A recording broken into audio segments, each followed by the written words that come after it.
Hello guys, how are you? I hope you are well. Today I am going to start the remaining question of the height and distance exercise 9.1. आज हम 9.1 का जो remaining question है, मैंने कहा था कि पहले एक वीडियो में पूरा कंप्लीट नहीं करूंगा, तो पहले वीडियो में मैंने पूरा हाइट एंड डिस्टेंस का कॉन्सेप्ट बताया था और क्वेश्चन फ्रॉम 1 to 3 मैंने 3 क्वेश्चन के बारे में डिस्कशन किया था और टोटल 16 क्वेश्चन है। तो today I start from 4 to final 16। आज हम 4 से 16 पूरा कंप्लीट करेंगे। आई होप गाइस आप हमारे साथ जुड़े और आप देखें, आपको बहुत मजा आने वाला है और बहुत कुछ चीजें बड़ी इजी वे में आप सीखने वाले हैं। क्योंकि सबसे बड़ी चीज इसमें क्या होती है कि अगर आप हाइट एंड डिस्टेंस में अगर आप वर्ड को प्रॉब्लम मतलब क्वेश्चन को पढ़ करके आप अगर इसका फिगर बना लेते हैं, डायग्राम बना लेते हैं, तो ये आपके लिए बहुत ही इजी हो जाता है। तो सो गाइस हम क्वेश्चन पढ़ेंगे, उसका क्वेश्चन सोल्यूशन करेंगे। और कोई भी वीडियो स्टार्ट करने से पहले हमारी आपसे 3 रिक्वेस्ट होती है। पहले रिक्वेस्ट ये होती है कि आप क्या करें कि एनसीईआरटी की बुक जो मैं पढ़ा रहा हूं वो वाली एक्सरसाइज आपके सामने ओपन होना चाहिए, क्योंकि मैं क्वेश्चन इस पे नहीं लिखता हूं। दूसरी चीज क्या होना चाहिए, आपके पास पेपर और पेन होना चाहिए आपको नोट करने के लिए। और तीसरी बात जो सबसे इंपॉर्टेंट बात है कि इस वीडियो को प्लीज ज्यादा से ज्यादा लाइक और शेयर और सब्सक्राइब जरूर करें और जो प्रॉब्लम अपनी होती है वो कमेंट बॉक्स में लिखें, उसका मैं सोल्यूशन करूंगा। तो without delay guys I am going to start question number 4। सबसे पहले first of all I read the question number 4, after that I will solve this question. तो so you are very serious आप मेरे class में ऊपर serious होंगे या serious होंगे। तो चलिए इसकी शुरुआत करते हैं विदाउट एनी डिले। तो गाइज आज हमको क्या पढ़ना है, एक्सरसाइज 9.1। मैंने बहुत ज्यादा बात नहीं किया। 9.1 का क्वेश्चन नंबर 4 आज स्टार्ट करेंगे। मैंने कहा फर्स्ट ऑफ ऑल मैं क्वेश्चन को रीड करता हूं, after that I will start, उसके बाद ही स्टार्ट करता हूं। और क्वेश्चन को बहुत अच्छे तरीके से समझने की आप कोशिश करिएगा, आपको सारी चीजें बहुत ही इजी वे में समझ में आएगी। तो चलिए स्टार्ट करते हैं। तो देखिए क्वेश्चन नंबर 4 क्या है। मैंने क्वेश्चन नंबर 3 तक मैंने लगवाया था पहले वाली वीडियो में। अगर आप पहली बार हमारे साथ जुड़ रहे हैं तो पहला वाला वीडियो आप जरूर देख लीजिएगा। और अगर आप पूरा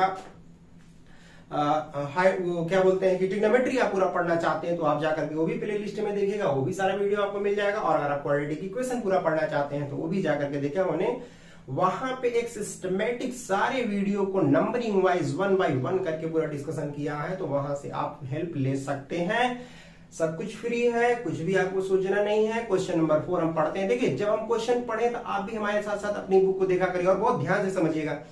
क्या कहना करा द एंगल ऑफ एलिवेशन, कल मैंने एंगल ऑफ एलिवेशन, डिप्रेशन और लाइन ऑफ साइट या हॉरिजॉन्टल लेवल सारी चीजों के बारे में डिस्कसन किया था। तो अगर आप फर्स्ट टाइम हमारे साथ जुड़ रहे हैं तो पहला वीडियो जरूर देख लीजिएगा। और वो स्टूडेंट जो ट्रिग्नोमेट्री नहीं पढ़े हैं बच्चों ना, उनको ये समझ में नहीं आएगा, because height and distance totally depend on trigonometry, because it is the application. ये एप्लीकेशन है, किसका एप्लीकेशन है, ये ट्रिग्नोमेट्री का एप्लीकेशन है। ट्रिग्नोमेट्री अगर आती है तो आपको समझ में आ जाएगा।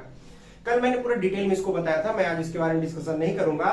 क्वेश्चन नंबर 4 कह रहा है कि angle of elevation of the top of A tower from a point on the ground which is 30 meter away from the foot of the tower is 30, find the height of the tower। this is very simple question। क्या कह रहा है, question पढ़िए और diagram बनाते रहिए। कह रहा angle of elevation of the top of the tower. जब टावर की बात कर दी है मेरे भाई तो जल्दी से टावर बना दो। ए भी क्या हो गया, tower. A point A is the top of the tower. वही कह रहा है कि the angle of elevation of the top of the tower from a point on the ground, एक पॉइंट है ग्राउंड में, which is 30 metre away from its base, 30 metre दूरी पर कितना एंगल बना रहा है एंगल ऑफ एलिवेशन। बच्चों बताइए कितना बना रहा है, 30 डिग्री बना रहा है।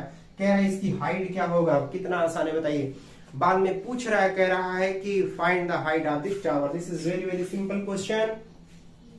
Now you can apply here 1030 we get the height of the tower. आराम से आप हाइट ऑफ द टावर पता कर सकते हैं, लेकिन इसका सोल्यूशन करना है तो हमें थोड़ा सा लिखना पड़ेगा। सोल्यूशन में हम क्या करते हैं, आप थोड़ा सा लिख लेंगे कि सपोज दैट क्या मान लेते हैं कि हाइट ऑफ द टावर कितना मान ले बच्चों, स्मॉल h मान लिया, ये h मीटर है। नाउ फिर क्या लिखेंगे, नाउ इन ट्रायंगल, क्या ट्रायंगल है आपका ABC, क्या लगा देंगे tan 30। What is tan 30 with the side form P upon B होता है, परपेंडिकुलर अपान बेस होता है, जैसा कि मैं ऑलरेडी डिस्कशन कर चुका हूं। tan 30 की वैल्यू आप रख दीजिए 1/√3। वैल्यू आपको याद होना चाहिए। ट्रिग्नोमेट्री में मैंने पूरा ट्रिक बताया था कि आप कैसे वैल्यू याद करेंगे, अगर वैल्यू भूल जाते हैं तो भी कैसे याद करेंगे, सारा डिस्कशन किया है। तो भाई ये आपकी रिस्पॉन्सिबिलिटी है कि आप वहां जाकर के देखें, मैं वहां से बता नहीं सकता। तो ये देख रहे हैं कितना हो जाएगा, √3h = 30, h = कितना हो जाएगा बच्चों, √30 आ गया। हमेशा याद रखिए डिनोमिनेटर में रूट में नहीं होता, इसको रूट से हटाने के लिए तुरंत हमको क्या करना पड़ेगा, √3 ऊपर नीचे मल्टीप्लाई करना पड़ेगा। तो ये 30 √3 हो गया और अपान नीचे 3 हो गया, कैंसिल कर देंगे तो 10√3 मीटर। This is the height of the tower here, this is the answer of this question. इस क्वेश्चन का बच्चों आंसर क्या हो गया, 10√3 मीटर। ये हाइट हो गई, किसकी हाइट हो गई भाई, ये टावर की हाइट हो गई 30 √3, यही आंसर होगा। ये आंसर अगर नहीं होगा तो 10 × 1.732 वैल्यू रख करके पूरा सॉल्व कर दिया होगा। अगर ऐसा नहीं देता तो आप यहीं ले जाकर के आंसर छोड़ देंगे, यही आपका आंसर हो गया। तो ये था क्वेश्चन नंबर 4। क्वेश्चन नंबर 5 भी मैं यहीं पर डिस्कशन कर देता हूं, क्योंकि अभी इससे बहुत ज्यादा जगह बचा है, बहुत ज्यादा स्पेस है, यहाँ पे आप देख सकते हैं। तो बहुत ही आसानी से आपने पहला क्वेश्चन नंबर 4 देखा। Now I am going to discuss next question, question number 5। पहले मैं क्वेश्चन नंबर 5 को पढ़ता हूं, आप बहुत ध्यान से आप देखिएगा, आपको समझ में आएगा। कह रहा है ये काइट इज फ्लाइंग, काइट आप बहुत ज्यादा उड़ाते हैं, आपको पता भी होगा। A kite is flying at height of 60 metre above the ground. एक काइट है जो 60 मीटर ऊंचाई पे उड़ रहा है।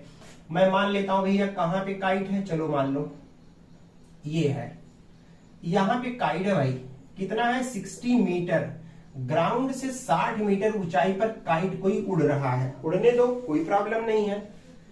क्या कह रहा है कि मैंने कहा पहले क्वेश्चन पढ़ते रहिए, जो पहले स्टेट सेंटेंस में क्या कहा, फर्स्ट सेंटेंस क्या कह रहा है, a kite is flying at the height of 60 metre above the ground.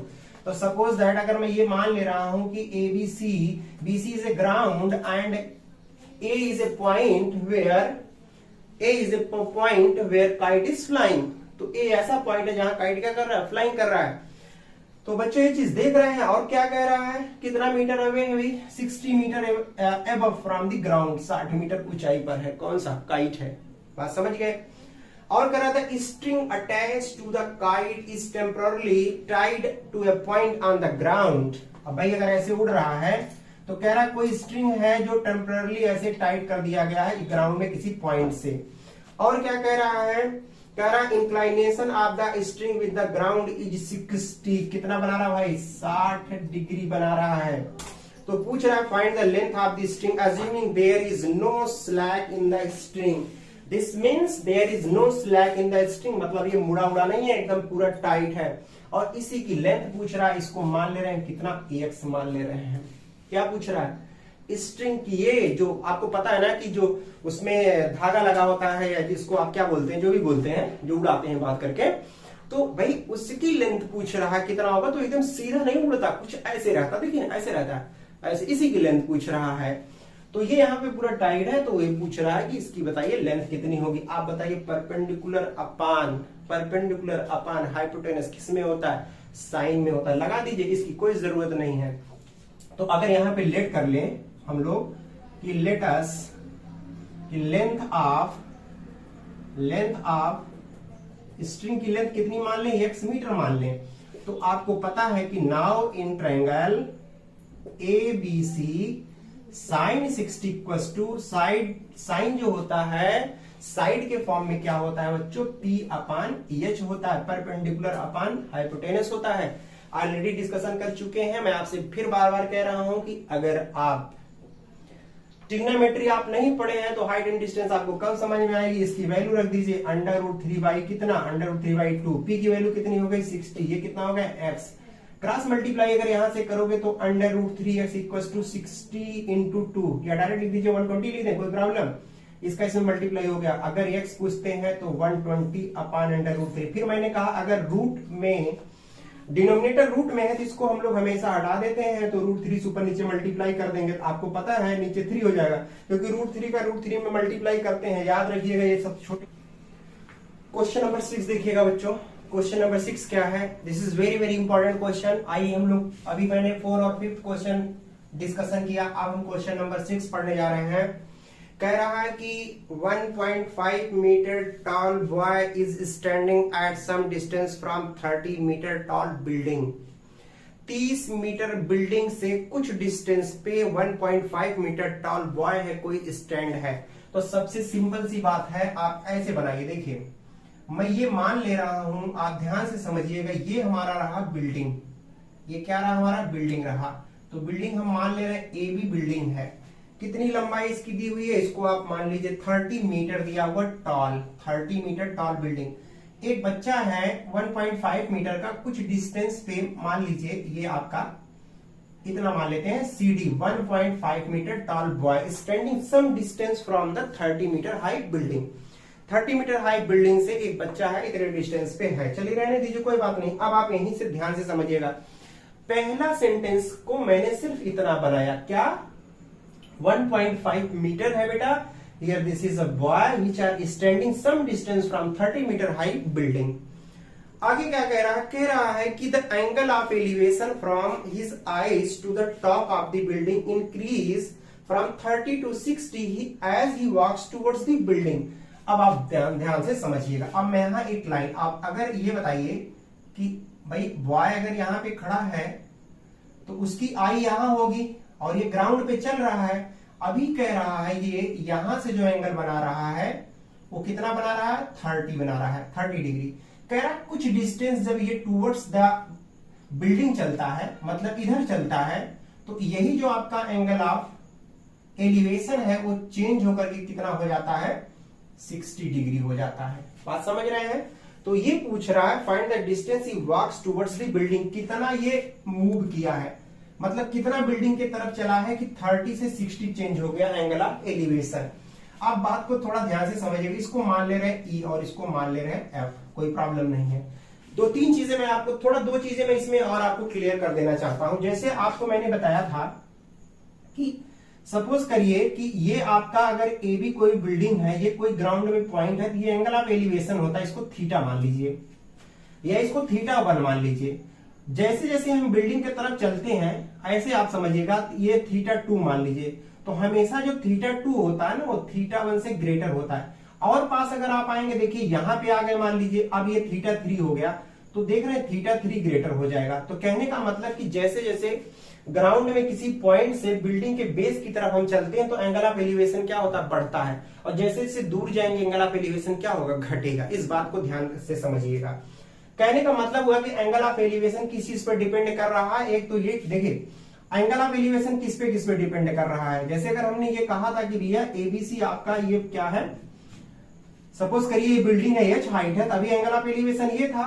मैंने कहा पास और आए, आप यहां आ गए, ये θ1 था, ये θ2 था, तो θ2 इज ग्रेटर देन θ1 हो गया। आप देख रहे हैं जैसे जैसे बिल्डिंग से दूर जाएंगे आपको पता एंगल ऑफ एलिवेशन घटेगा, जैसे जैसे बिल्डिंग के पास आएंगे एंगल ऑफ एलिवेशन बढ़ेगा। दूसरी चीज क्या है कि अगर हम आपसे इसी में कहें कि अगर ये पॉइंट फिक्स हो, अब ये आपका सपोज करिए एंगल ऑफ एलिवेशन θ1 है और ए बी आपका बिल्डिंग है, हम बिल्डिंग की हाइट बढ़ा दें तब आपका एंगल ऑफ एलिवेशन क्या हो जा रहा है, घट जा रहा है, बढ़ जा रहा है। कहने का मतलब एंगल ऑफ एलिवेशन हाइट अगर आप बढ़ा देते हैं तो सेम पॉइंट से एंगल ऑफ एलिवेशन बढ़ता है। सेम पॉइंट से हाइट अगर जैसे जैसे इंक्रीज करेंगे एंगल ऑफ एलिवेशन क्या होगा, बढ़ेगा।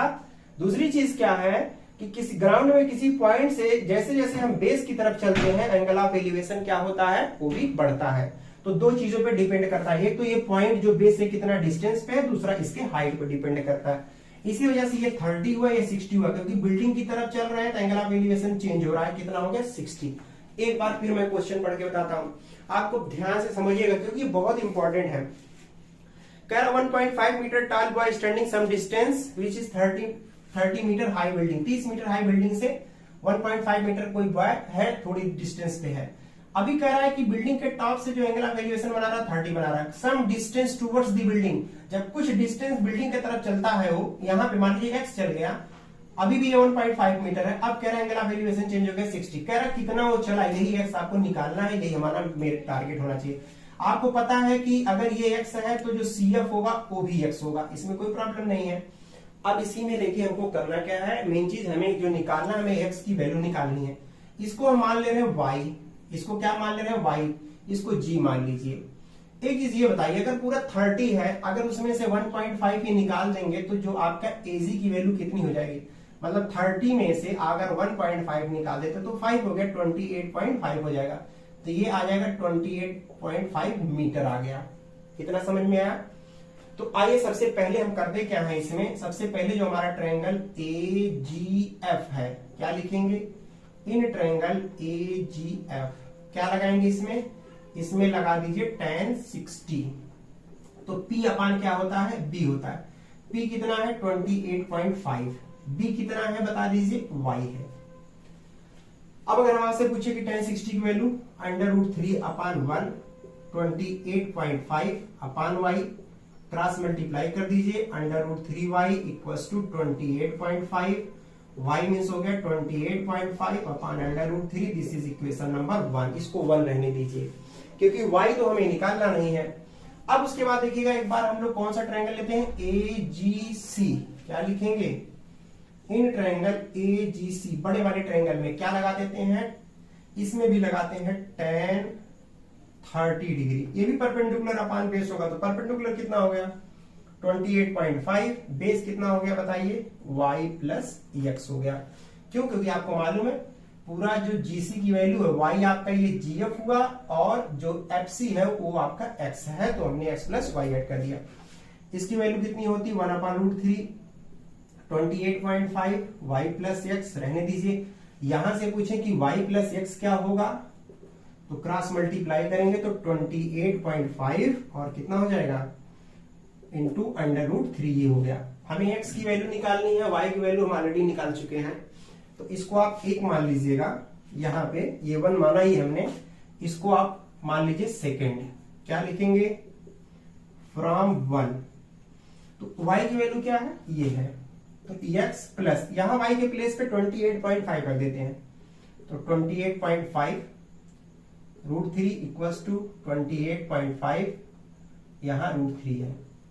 अगर सिर्फ x पूछे तो 28.5 √3 माइनस 28.5 √3, दोनों में से 28.5 कॉमन ले लीजिए, तो यहां क्या बचेगा? √3 माइनस 1/√3। थोड़ा सा और इसको सॉल्व कर देते हैं, ये ऐसे रहेगा। आपको पता है जब यहाँ एलसीएम लेंगे तो 3 माइनस 1/√3 हो जाएगा। और अगर आगे यहाँ थोड़ा लिखते हैं तो x इक्वल्स टू कितना आ जाएगा? 28.5, ये कितना हो जाएगा? 2/√3। बात समझ गए? क्योंकि ये 2 आ जाएगा, √3 से ऊपर नीचे मल्टीप्लाई कर दीजिए यहाँ पे और यहाँ पे, तो √3 यहाँ 3 हो जाएगा, इसको कैंसिल कर दीजिए, तो 9.5 इंटू 2 इंटू √3, तो 19/√3 मीटर। यही क्या हो गया? इतना वॉक किया, 19/√3। x की वैल्यू कितनी आ गई? x equals to 19√3। कैसे आया? इसका इसमें 2 से मल्टीप्लाई कर दिया, 2 5 10, 2 9 18, एक 19 और √3 ऐसे लगा दिया। तो ये कैलकुलेशन था बच्चों, इसको आप आराम से समझ लीजिएगा। कहने का मतलब कि अगर वो लड़का अपने ओरिजिनल पॉइंट से इतना मूव करके चला आता है, कितना? 19√3 मूव करके चला आता है, तो जो एंगल ऑफ एलिवेशन है वो चेंज हो जाएगा 30 to 60। बहुत ही इंपॉर्टेंट क्वेश्चन था, इसको आप वेरी वेरी इंपॉर्टेंट कर लीजिएगा। क्वेश्चन नंबर 6 था, very very important. This is a question number 6, इसको आप नोट कर लीजिए। उसके बाद हम लोग क्वेश्चन नंबर नेक्स्ट देखते हैं, क्वेश्चन नंबर 7। चलिए आप नोट करते रहिएगा, और थोड़ा सा नहीं तो अगर मैं नोट करने का टाइम दूंगा तो काफी लॉन्ग क्वेश्चन हो जाएंगे, सॉरी वीडियो लॉन्ग हो जाएगा, तो मैं नहीं चाहता कि ये वीडियो ज्यादा लॉन्ग हो। इस वजह से आप क्या करिए, साथ साथ हमारे नोट करते रहा करिए। क्वेश्चन नंबर 6 था, अब क्वेश्चन नंबर 7 है। देखिएगा ये भी बहुत इंपॉर्टेंट है। मैंने कहा सबसे बड़ी चीज होती है इसमें कि आप क्या करें, इसका डायग्राम बना लें। अगर आप डायग्राम बना लेते हैं क्वेश्चन को पढ़ करके तो फिर आपके लिए क्वेश्चन एकदम इजी हो जाता है, लेकिन अगर आप डायग्राम नहीं बना पाते हैं तो फिर आपके लिए थोड़ी सी चीजें टफ हो जाती हैं। तो थोड़ा सा ध्यान दीजिएगा, गर्मी बहुत ज्यादा है बच्चों। कह रहा कि from a point on the ground, ground में किसी पॉइंट से the angle of elevation of the bottom and top of the transmission tower fixed at the 20 metre high building. आपने देखा होगा ना कि बिल्डिंग के ऊपर क्या लगा दिए जाते हैं? टावर लगा दिए जाते हैं आजकल। बात समझ रहे हैं? तो सबसे पहले एक बिल्डिंग बनाओ। ये बिल्डिंग है, लग नहीं रहा है, मैंने एक लाइन खींचा है तो ये बिल्डिंग नहीं, ऐसे मान लो भाई बिल्डिंग ही है। चलो ए भी बिल्डिंग है, इस पे एक ट्रांसमिशन टावर लगा है, मान लेते हैं एसी। ये एसी टावर है, ग्राउंड में किसी पॉइंट से, ये पॉइंट मान ले रहे हैं क्या, डी मान ले रहे हैं। देखिए कितना अच्छा है, इसमें ए बी बिल्डिंग है, बिल्डिंग के ऊपर एसी क्या है, कोई ट्रांसमिशन टावर है। क्या है, ट्रांसमिशन टावर लगा हुआ है, ठीक है। तो वही वो कह रहा from a point on a ground, from a point on a ground, this means point, that this point is D. इस पॉइंट से क्या कह रहा है आगे क्वेश्चन समझिएगा। Angle of elevation of the bottom and top of the transmission tower, transmission tower fix at the 20 metre high building. भैया ये इसको मान लीजिए बिल्डिंग है 20 मीटर, मतलब बॉटम से बना रहा है 45 का, 45 डिग्री का, और इसके टॉप से बना रहा है कितना बता दीजिए, 60 डिग्री, ये बना रहा है। ये बात समझ गए। इसको मान लीजिए x, इसको मान लीजिए y। और सिंपल सी बात है। अब क्वेश्चन में जो भी क्या पूछ रहा है, मैं एक बार थोड़ा देख, कह रहा find the height of the tower, tower की हाइट पूछ रहा है, मतलब x हमको निकालना है। कितनी सिंपल सी बात है।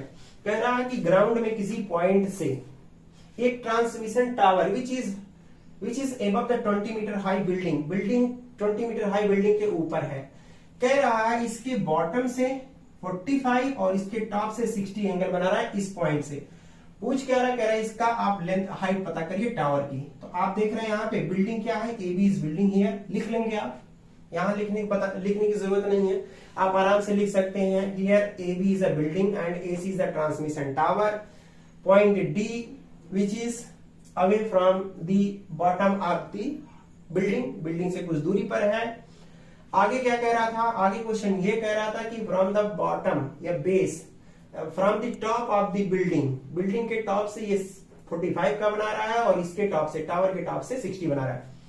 अब अगर हम इसको सोल्यूशन करते हैं तो सबसे पहले समझिएगा, हम in triangle A B D, in triangle A B D लगा दीजिए, इसमें tan 45 डिग्री क्या होता है, परपेंडिकुलर अपॉन बेस। परपेंडिकुलर कितना है 20, बेस कितना है ये, इसकी वैल्यू 1 होती है, 20 अपॉन y, क्रॉस मल्टीप्लाई कर दो बेटा, कितना आ जाएगा 20, y कितना आ गया 20, चलो भैया 20 आ गया, कोई प्रॉब्लम नहीं है। सिर्फ इसमें डायग्राम मेन था। एक चीज याद रखना भैया, यहाँ भूलना नहीं, यहाँ पे A B is building, A B क्या है यहाँ पे, ये बिल्डिंग है भाई, ये बिल्डिंग है, याद रखिएगा। और ए सी क्या है, ये आपका टावर है, इसको याद रखिएगा।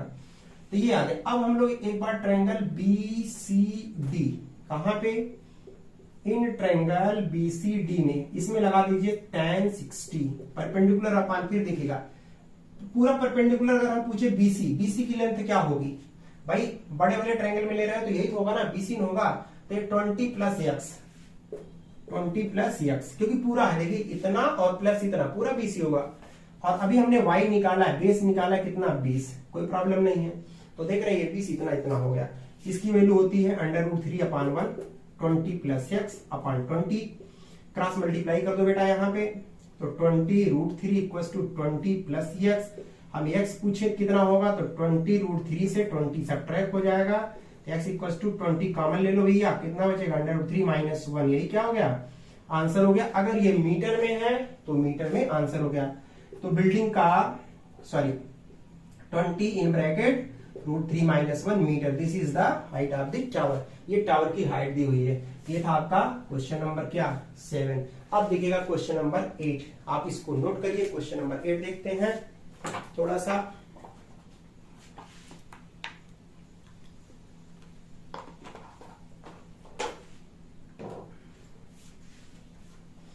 बच्चों अगर मेरी राइटिंग बहुत अच्छी ना हो, बहुत खराब लिखते हैं तो भी आप हमको बता दीजिएगा, क्योंकि लिख रहा हूं, हो सकता है कि इसमें थोड़ी सी मिस्टेक हो, गलती हो, और गलतियां हो सकती है। जैसे 20 लिखा है, ये थोड़ा मैं ऐसी राइटिंग लिख देता हूं, तो राइटिंग जहां ना समझ में आप पूछ लीजिएगा, बता दूंगा।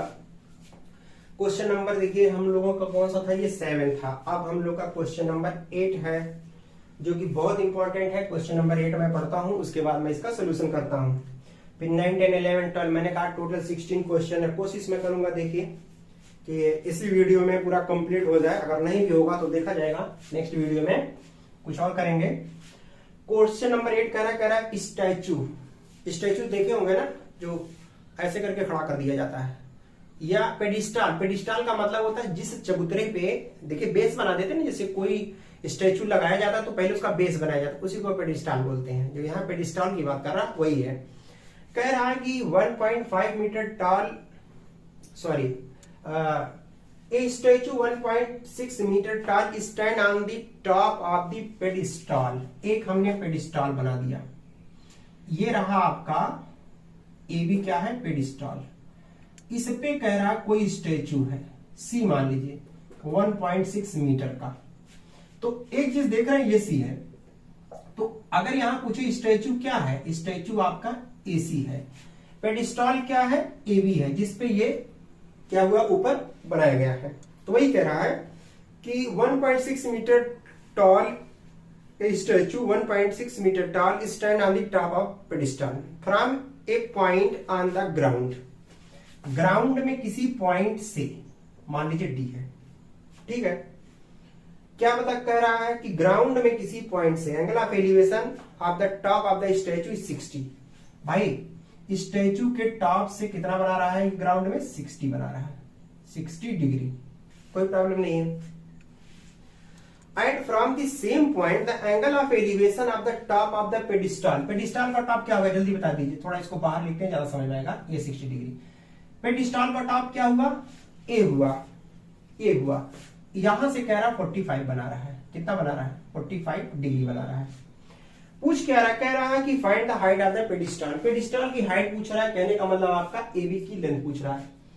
पेडिस्टल यही है, पेडिस्टल क्या है आपका, एबी है, इसी की लेंथ पूछ रहा है। बहुत सिंपल सी बात है, देखिएगा, एक पेडिस्टल एबी है, उस पे एक स्टैचू एसी है, स्टैंड है, ग्राउंड में किसी पॉइंट से, वो पॉइंट डी है।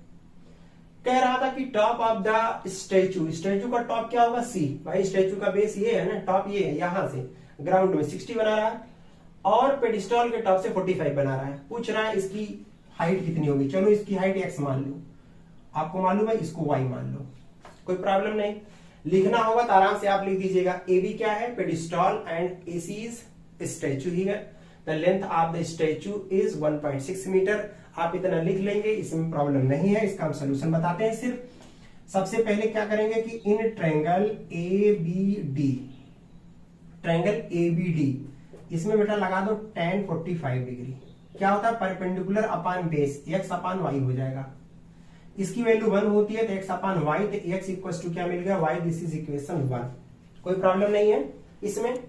अब एक बार बड़े वाले में देखिएगा, x इक्वल टू वाई आ गया। अब बड़े वाले में किसमें, बी सी डी, क्या लगाएंगे, in triangle B C D में क्या लगा दीजिए, tan 60। तो आपको मालूम है हाइट कितनी हो जाएगी, x plus 1.6, x plus 1.6, base कितना हो जाएगा, जल्दी बता दीजिए, y।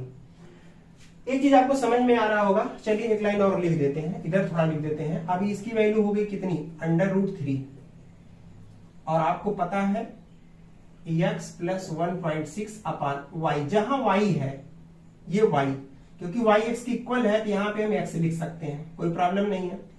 अब उसके बाद क्या करिए, जब क्रॉस मल्टीप्लाई करेंगे तो √3x equal to x plus 1.6, इसको इधर जब ले आएंगे तो √3x minus x equal to 1.6, ये 1.6 है। तो यहां से अगर x कॉमन ले लेते हैं तो √3 माइनस 1.6, x पूछे तो 1.6 अपान √3 माइनस 1। एक काम करिए, √3 प्लस 1 से ऊपर नीचे क्या कर दीजिए, मल्टीप्लाई कर दीजिए, तो आ जाएगा 1.6 और ब्रैकेट में √3 प्लस 1, और ये देख रहे हैं √3 minus 1, √3 plus 1, √3 minus 1, √3 plus 1, a plus b, minus b, a square. जब ए स्क्वायर करेंगे तो क्या होगा, देखिए a स्क्वायर का मतलब √3 का स्क्वायर और b स्क्वायर मतलब 1, तो 3 माइनस 1 दैट इज 2, तो ये आ जाएगा 2, डायरेक्टली दिया तो 0.8 इन ब्रैकेट √3 प्लस 1 मीटर। यही क्या हो गया, this is the height of the metre. भाई थोड़ा मैं बगल में लिख दिया हूं, चलो यहीं पे है, मीटर है, तो 0.8 in bracket √3 plus 1 metre. This is the height of the here pedestal. तो मैंने 2 क्वेश्चन यहां बताया, 7 और क्वेश्चन नंबर 8, जो कि मोस्ट इंपॉर्टेंट क्वेश्चन था। टोटल इसमें 16 क्वेश्चन है, जिसमें मैं 2 क्वेश्चन ऑलरेडी डिस्कशन कर चुका हूं। आइए आप देखते हैं क्वेश्चन नंबर 9। तो आई थिंक आप इसको नोट कर लिए होंगे, इसको मैं रख कर देता हूं। बहुत ही इंपॉर्टेंट क्वेश्चन था बच्चों। और प्लीज गाइज एक बात और मैं आपसे कहना चाहता हूं कि अगर आपको ये वीडियो पसंद आ रहा है, क्वेश्चन समझ में आ रहा है, तो प्लीज इसको लाइक करना, सब्सक्राइब करना, दोस्तों में शेयर करना बिल्कुल मत भूलिए। बस सिर्फ आपसे मेरा रिक्वेस्ट ये है कि आपको करना क्या है, जब भी आप हमारे वीडियो को देखें तो आपके पास एनसीईआरटी की बुक आपके पास होनी चाहिए। हमारा ही वीडियो नहीं, आप कभी भी पढ़ें, जब भी आप पढ़ते हैं। Please wait. जब भी आप पढ़ें तो आपको करना क्या है कि आपके पास बुक जरूर होनी चाहिए, क्योंकि बुक होने से क्या होता है, जब उसमें क्वेश्चन को आप देखते हैं, क्वेश्चन को पढ़ते हैं, तो आपका कॉन्फिडेंस लेवल बढ़ता है, जिससे आप चीजों को आसानी से कर सकते हैं। वीडियो बहुत लॉन्ग नहीं बनाते हैं, मैं 2 क्वेश्चन, 4 क्वेश्चन, 6 क्वेश्चन, हो सकता है लॉन्ग हो। मैंने बताया कि मैं ज्यादा नहीं, 30, 35 से 40 मिनट हार्डली बनाने की कोशिश करता हूं। अगर एक वीडियो में नहीं हो पाता तो उसको नेक्स्ट वीडियो में कंप्लीट करने की कोशिश करता हूं। तो बच्चों, इस वजह से परेशान होने की बिल्कुल जरूरत नहीं है। टोटल 16 क्वेश्चन है, मैं कोई होमवर्क नहीं दे रहा हूं, टोटल मैं सॉल्व कर रहा हूं। आपको सिर्फ समझना है, पढ़ना है, और उसको नहीं समझ में आ रहा तो कमेंट बॉक्स में लिखना है। तो अभी किसका 8 तक हमने डिस्कशन किया, आई थिंक। चलिए क्वेश्चन नंबर 9 देखिए। क्वेश्चन नंबर 9 क्या, मैंने कहा इसमें सबसे बड़ी चीज होती है कि इसमें आप पढ़ करके इसका डायग्राम बना ले जाए। अगर आप डायग्राम बना सकते हैं तो क्वेश्चन भी सॉल्व कर सकते हैं। देखिए क्या कह रहा है, कर angle of elevation of the top of A building from the foot of the tower is 30। देखिए कितना आसान है। अब एक काम करिए, एक बिल्डिंग बनाइए और एक आप बनाइए टावर। थोड़ा सा इसको इधर बना लेता हूं, 1 मिनट। चलिए, ये रहा आपका टावर। बिल्डिंग थोड़ी छोटी होगी, पता है ना, बिल्डिंग छोटी होगी। ए बी टावर है और सी डी क्या है, आपका बिल्डिंग है। बात समझ गए, बिल्डिंग छोटा होगा, ये बिल्डिंग छोटा है और टावर क्या है, बड़ा है।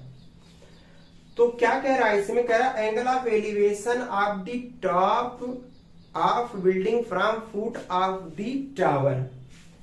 बिल्डिंग के टॉप से, बिल्डिंग का टॉप ये हुआ और टावर के फुट से, टावर का फुट ये हुआ ना, ए बी टावर है, ए बी क्या है, टावर है। बिल्डिंग सीडी है, बिल्डिंग के टॉप से और टावर के फुट से जो एंगल ऑफ एलिवेशन बना रहा है ना, वो कह रहा है, बना रहा है 30 डिग्री। कितना बना रहा है, 30 डिग्री। आगे क्या कह रहा है, बात याद है, समझ गए होंगे। क्वेश्चन करा angle of elevation of the top of the building from the foot of the tower is 30 and angle of elevation of the top of the tower from foot of the building. अब देखो भाई, इसके top से और इसके foot से ये कह रहा है, बना रहा है 60 डिग्री। बात समझ गए। If the tower is 50 metre height, tower की हाइट कितनी दी है, 50 मीटर, तो कह रहा है बिल्डिंग की हाइट क्या होगी, यही हमको निकालना है। बात समझ गए, बहुत आसान क्वेश्चन है। ये बिल्डिंग है, ये टावर है, सब कुछ दिया हुआ है, इसको एक्स मान लिया। तो सबसे पहले आप लिख लेंगे here A B is building and sorry A B is tower and C D is building. Height of the tower is given here 50 metre. उसके बाद क्या कह रहा है, from top of the building and foot of the tower the angle of elevation is 30 and from the top of the tower and foot of the building the angle of elevation is 60, find the height of the building. ये पूछ रहा है। तो क्या करेंगे आप, solution जब करेंगे तो लिखेंगे कि in triangle A B D क्या लगा दीजिए भाई, इसमें tan 60 परपेंडिकुलर अपॉन बेस, तो कितना हो जाएगा 50 अपॉन x। √3 अपॉन 1 कर देंगे, वैल्यू होता है, वैल्यू आपको याद होना चाहिए। सिर्फ x पूछेंगे, जब क्रॉस मल्टीप्लाई कर देंगे तो ये हो जाएगा, क्योंकि इसका इसमें होगा तो √3x होगा, बाद में √3 से ले जाकर डिवाइड कर देंगे, ये x पता चल गया, मतलब इसकी लेंथ पता चल गई। अब एक बार क्या करेंगे, triangle BCD, in triangle BCD में क्या लगा दीजिए, tan 30 लगा दीजिए। परपेंडिकुलर क्या है, h, और बेस कितना है जल्दी बता दीजिए, x। इसकी वैल्यू होती है 1/√3 h upon x। Cross multiply अगर यहां करते हो तो √3 h equals to x। x की वैल्यू अभी हम लोगों ने यहां निकाला, बताइए कितना निकाला है ये, तो √3 h इक्वल्स टू x की वैल्यू क्या रख सकते हैं, 50 अपॉन √3। बच्चे इसको मान लीजिएगा, कितना मानेंगे, ये यहां लिख दीजिएगा कि फ्रॉम 1, एक से। अब अगर एच पूछे क्या होगा तो 50/√3, ये √3 जाके नीचे मल्टीप्लाई हो जाएगा तो कितना जाएगा 50/3 metre. This is the height of the building. कितना आ गया 50/3 मीटर। बच्चों बहुत आसान था, सिर्फ कैलकुलेशन था। डायग्राम अगर आप समझ गए हैं तो इसको समझने में कोई दिक्कत नहीं होगी। 50 लिखा है, मैं थोड़ा साफ लिख देता हूं, 50/√3 मीटर, ये इसका क्या हो गया हाइट हो गई। तो देख रहे हैं ये क्वेश्चन नंबर 9 था। आज हमने कौन सा क्वेश्चन बताया 4, 5, 6, 7, 8, 9, 6 क्वेश्चन मैंने बताया। कितना 4 से लेकर के 9, 6 ही हुआ ना यार, हाँ 4 को लेके बताया ना, हाँ ठीक। अब क्वेश्चन नंबर 10 जा रहे हैं डिस्कशन करने, जो कि देखते हैं क्या है क्वेश्चन नंबर 10, इसको आप नोट करें।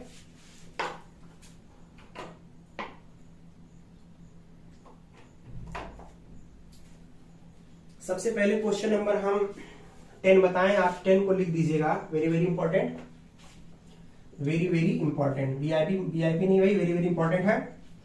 Correct 2 pole of equal height, 2 pole हैं, दोनों इक्वल हाइट के हैं, तो बना दो 2 पोल। चलो भैया, अगर पोल है तो खड़े ही होंगे दोनों पोल ऐसे इक्वल हाइट के। मान लो एक AB है, दूसरा CD है, कोई प्रॉब्लम नहीं है। Correct 2 pole of equal height are standing opposite each other on either side of the road. ये बीच में रोड है, रोड के मान लीजिए BD रोड की चौड़ाई है, एक रोड के इस बगल, एक दो रोड के, ऐसे रोड ऐसे जाता है ना, तो एक आप इधर खड़ा कर दीजिए, कैसे खड़ा कर दीजिए, तो वही बात है इसमें। और कह रहा है कि which is 80 metre wide road, wide road की लंबाई कितनी दी हुई है 80 मीटर दिया हुआ है, कोई प्रॉब्लम नहीं है। From a point between them on the road, road में किसी पॉइंट से, याद रखिएगा किसी पॉइंट, मान लीजिए ये पॉइंट है। अब क्या कह रहा है, रोड किसी पॉइंट से, angle of elevation of the top of the poles are 60 and 30 respectively. बेटा एक चीज याद रखना, थोड़ा सा अगर इधर कर दोगे, क्योंकि बीच में नहीं होगा, क्योंकि एक 60 बना रहा है 60 डिग्री, और दूसरा टॉप से कितना बना रहा है 30 डिग्री। तो आपको मालूम है ना, ये वाला अगर इसको E मान ले रहे हैं तो ED जो है BE से ज्यादा होगा, क्योंकि ज्यादा इधर होगा, तभी नहीं ये 60 बनाएगा, बीच में जाकर तो दोनों इक्वल हो जाएंगे। बात समझ रहे हैं? तो ये हो गया find the height of the pole and distance to the point from the pole. कह रहा है कि दोनों पोल की हाइट पूछ रहा है, चलो इसकी हाइट h है, इसकी भी हाइट h होगी। और कह रहा है कि ये पोल जो पॉइंट है ग्राउंड, ये दोनों बीच में, रोड के बीच में, वो पोल से कितने दूरी पर है। तो चलो इसको मान ले रहे हैं x, अगर ये x है तो पूरा 80 है, तो ये हो जाएगा 80 माइनस x। इतनी बात आप समझ गए, इसमें कोई प्रॉब्लम नहीं। 2 पोल है, फिर से समझिए, AB CD are 2 pole are equal in length. BD is the width of the road which is 80 metre, जो कि 80 मीटर है। और रोड के बीच से किसी पॉइंट से, बीच मतलब बीचों बीच नहीं है, किसी पॉइंट से दोनों पोल के टॉप से एंगल ऑफ एलिवेशन 60 और 30 बना रहा है। तो कह रहा है दोनों पोल की हाइट बताइए, और ये जो पॉइंट है रोड के बीच में, ये दोनों पोल से कितने डिस्टेंस पे, यही है आपका। तो बहुत सिंपल सी बात है। सबसे पहले in triangle ABE, in triangle ABE में आप क्या लगा दीजिए, tan 60 लगाइए, तो h/x। आपसे पूछे यहाँ पे क्रॉस मल्टीप्लाई करोगे तो क्या मिलेगा, तो √3 पहले वैल्यू रख लीजिए h/x। तो यहां से h पूछे तो हो जाएगा √3x, इसको मान लीजिए क्रॉस मल्टीप्लाई किया तो यही मिला। फिर एक बार triangle DEC, in triangle DEC बेटा इस वाले में tan 30 लगा दो, tan 30, क्योंकि tan 30 लगाएंगे 30 बना रहा है, तो कितना हो जाएगा h/80 माइनस x। ये वैल्यू होता है 1/√3 h/80 minus x। Cross multiply अगर यहां करेंगे तो √3h = 80 माइनस x। अगर सिर्फ h पूछें तो 80 माइनस x/√3, इसको सेकंड मान लेना बेटा। आप देख रहे हो पहले वाले का लेफ्ट हैंड साइड h, दूसरे वाले का h, दोनों बराबर है, तो यहां लिख देंगे कि फ्रॉम फर्स्ट एंड सेकेंड। जब ये दोनों आपस में बराबर है, इसका राइट हैंड साइड इसके राइट हैंड साइड के बराबर हो जाएगा। क्रॉस मल्टीप्लाई करेंगे यहां पे तो देखिए क्या मिलेगा, √3 का √3 में हुआ तो 3x, और ये वाला x आके इधर ऐड हो जाएगा, ये वाला x, ये x इक्वल्स टू 80, तो ये 4x इक्वल्स टू कितना आ जाएगा 80, तो x इक्वल्स टू कितना आ गया, ले जाके 4 से डिवाइड कर देंगे, देखिए तो कितना आ जाएगा 20, क्योंकि 4 दैट इज 20 मीटर। 20 मीटर क्या आया? 20 मीटर आपका ये आ गया, देखिए मतलब बेस जो आपका ए बी पोल है उसके बेस से अगर ये 20 मीटर पे है तो दूसरे वाले से कितने मीटर पे होगा? 20 घटा देंगे 60 मीटर पे होगा, तभी ना दोनों 80 हुआ। तो आपने एक्स की वैल्यू निकाली 20 मीटर। कहने का मतलब पोल से ये जो पॉइंट है जो रोड के बीच में था, पहले पोल से 20 मीटर पे है और दूसरे पोल से 60 मीटर है। जिससे 30 एंगल एलिवेशन बना रहा था उससे 60 पे है और जिससे 60 बना रहा था उससे 20 पे है। हाइट पूछ रहा था, तो अभी आप देखिए एच इक्वल टू हमने क्या इधर निकाला था, पहला वाला √3 इंटू एक्स था, तो एच इक्वल टू √3 रहने दीजिए, एक्स का मतलब 20, तो कितना आएगा 20√3। एच आ गया आपका इतना मीटर, मतलब इसकी भी यही होगी हाइट, दोनों सेम है, और इसका भी हो जाएगा कितना 20√3, क्योंकि दोनों सेम कह रहा था, दोनों हाइट सेम है, तभी आपका ऐसे हो जाएगा। तो गाइस आई थिंक आप समझ गए होंगे, ये वेरी वेरी इंपॉर्टेंट क्वेश्चन था, ये भी अच्छा क्वेश्चन था, सारे क्वेश्चन अच्छे हैं। आज मैंने क्वेश्चन 4 to 10 सॉल्व करवाया और आज इसको यहीं एंड करूंगा, क्योंकि नेक्स्ट वीडियो में मैं आपको बताऊंगा, मैं याद दिला देता हूं, इसी उसमें याद दिला देता हूं आपको किसी भी तरीके की प्रॉब्लम ना हो। तो बच्चों अब हमको 11 to 16 मतलब 6 क्वेश्चन हम नेक्स्ट वीडियो, क्योंकि प्रॉब्लम नहीं है इसमें भी बताया जा सकता है, लेकिन जानते क्या होगा, बहुत लॉन्ग हो जाएगा। लेकिन एक चीज और समझिएगा, जो अगला वाला वीडियो होगा हमारा 11 to 16 वो क्वेश्चन बहुत इंपॉर्टेंट है, उसमें थोड़ा सा आपको इसका डायग्राम बनाना मुश्किल होगा, तो थोड़ा लगातार हम पढ़ाते हैं, बीच में इंटरटेन नहीं करवाते, क्योंकि अगर यार इंटरटेनमेंट करवाने लगेंगे तो फिर इंटरटेनमेंट ही होगा, तो मैं ये नहीं चाहता, मैं चाहता हूँ ज्यादा से ज्यादा आपका फायदा हो, क्योंकि इंटरटेन देखो कभी किसी दिन हो गया, लेकिन डेली अगर आके इंटरटेनमेंट करेंगे तो आप पढ़ेंगे क्या? तो मेरी उम्मीद ये रहती है कि मैं ज्यादा से ज्यादा क्वेश्चन को कम टाइम में ज्यादा से ज्यादा करवा दूं, जिससे आपको बेनिफिट हो। बस गाइज आपसे सिर्फ मेरा ये रिक्वेस्ट है कि अगर आपको किसी तरीके की प्रॉब्लम होती तो आप कमेंट बॉक्स में जरूर लिखें, और सारी एक्सरसाइज को मैं इसी तरीके से सॉल्व करवाऊंगा। आप मेरा सपोर्ट सिर्फ एक तरीके से कर सकते हैं कि आप अपनी बुक जरूर ओपन करके रखें, क्योंकि क्वेश्चन यहाँ लिखा नहीं रहता, तो जब हम पढ़ते हैं क्वेश्चन अगर आप अपनी बुक में मिलाएंगे तो वहां से चीजें आसान हो जाएंगी। नहीं तो ऐसे अगर आप बैठ जाएंगे और देखेंगे और मैं यहाँ पे क्वेश्चन पढ़ करके क्वेश्चन रीड करके उसके बाद उसका सोल्यूशन करूंगा तो आपको सोल्यूशन हो सकता है ना समझ में आए। तो गाइस इतनी बातों को आप ध्यान में रखिएगा, बाकी आप चीजों को समझ रहे हैं। चलिए नेक्स्ट वीडियो में जो इसका बचा हुआ पार्ट है उसको लेकर के एक बार मैं फिर आपको उससे मिलूंगा। 3 वीडियो में पूरा हाइट एंड डिस्टेंस कंप्लीट हुआ है, आप इस चीज को याद रखिएगा। ट्रिग्नोमेट्री सबसे ज्यादा वीडियो में कंप्लीट हुआ, 7 या 8 वीडियो में, उसके बाद क्वाड्रेटिक इक्वेशन 4 या 5 वीडियो में मैंने उसको भी पूरा कंप्लीट किया है, पूरा कंप्लीटली, और ये भी आपका 3 वीडियो में हाइट एंड डिस्टेंस खत्म हो जाएगा। तो जो हमने वहां ट्रिग्नोमेट्री का आप प्लेलिस्ट में जाके देखिएगा, जो हमने ट्रिग्नोमेट्री क्लास 10th है NCERT करके बनाया है, सारा वीडियो आपको उसी में मिलेगा, तो वहां चीजें आपको मिल जाएंगी। बाकी रियल नंबर भी पढ़ाया है, उसको आप देख सकते हैं, पॉलिनोमियल पढ़ाया है, आप उसको भी देख सकते हैं, तो बहुत सारी चीजें को समझ में आएंगी। और भी अगर आप कुछ शॉर्ट ट्रिक्स के बारे में भी हमने पढ़ाया, वहां से भी आप चीजों को सीख सकते हैं। तो चलिए नेक्स्ट वीडियो में फिर मिलते हैं, तब तक के लिए thank you so much to watch my video.